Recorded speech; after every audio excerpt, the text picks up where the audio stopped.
환경 분석, 문제 포착, 인사이트 도출, 해결 방안, 의사결정 사항.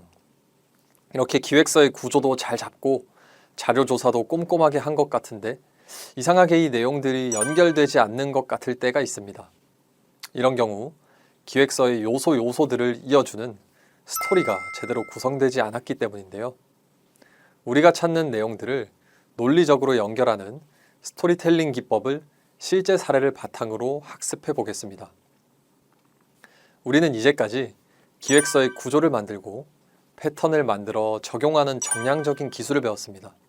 반면 스토리텔링은 기획서의 정성적인 부분, 감성을 자극하는 기술이라고 이해하면 되겠습니다. 앞 시간에서 우리는 기승전결이 빠지거나 길게 늘어지는 경우 좋지 않은 기획서이고 기승전결이 탄탄한 경우 좋은 기획서라는 내용을 학습했습니다. 기억나시죠? 자, 그럼 어떻게 해야 이 기승전결을 탄탄하게 만들 수 있을까요? 바로 스토리텔링이 되어야 합니다. 영화나 드라마, 글쓰기 등의 창작물을 예로 들어보면 현란한 액션이나 화려한 CG가 많이 드는 작품보다는 좋은 스토리가 담겨있는 작품이 결국 명작이 되는 것이죠. 우리가 미술관에 가서 그림 전시를 본다고 가정해 보겠습니다. 보통 전시를 보러 가게 되면 처음 보는 작가와 그림들이 여러 점 전시되어 있죠. 그런데 배경 지식이 전혀 없이 그냥 가서 그림을 본다면 어떨까요? 물론 미술 작품은 자유롭게 감상하고 해석하는 것이지만 전혀 그 배경 지식을 모르고 본다면 감동은 조금 덜할 것입니다.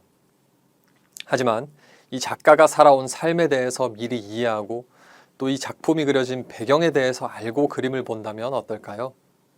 예를 들어 작가가 돈이 없어서 힘들었던 시기에 떠나간 연인을 그리워하면서 그린 옛 연인의 초상화가 있다는 이야기를 미리 알고 가서 그림을 보게 된다면 그림이 주는 감동은 더 커질 것입니다. 이처럼 기획서를 만들 때도 객관적인 사실과 우리의 아이디어를 상대방에게 전달할 때 각각의 요소를 하나하나 별도로 전달하는 것이 아니라 기획서의 처음부터 끝까지 한 편의 이야기가 되도록 구성해야 합니다. 모든 요소들이 유기적으로 연결되어 있고 우리의 아이디어도 갑자기 튀어나오는 것이 아니라 어떤 서사 속에서 자연스럽게 나올 수 있어야 하는 것이죠. 이렇게 기획서의 스토리텔링을 만들어야 하는 이유는 상대방에게 메시지를 전달하고 우리가 원하는 방향으로 설득해서 의사결정을 내릴 수 있도록 하기 위함입니다. 설득과 의사결정이라는 것은 이 강의에서 계속해서 반복되어서 이제는 익숙하시죠? 만약 이 강의가 하나의 기획서라면 설득과 의사결정이라는 키워드가 바로 반드시 여러분들에게 전달하고 싶은 저의 메시지입니다. 이번에는 기획과 세일즈를 잠시 연관지어서 한번 생각해 보겠습니다. 우리 업무 중에서 기획 업무 외에 상대방에게 설득과 또 의사결정을 요구하는 업무는 어떤 것이 있을까요? 누군가를 설득해서 내가 원하는 방향으로 의사결정을 내리게 하는 것, 바로 세일즈입니다. 세일즈는 고객을 설득해서 제품을 판매하는 일이죠. 시장에서 고등어를 판매한다고 생각해 보겠습니다.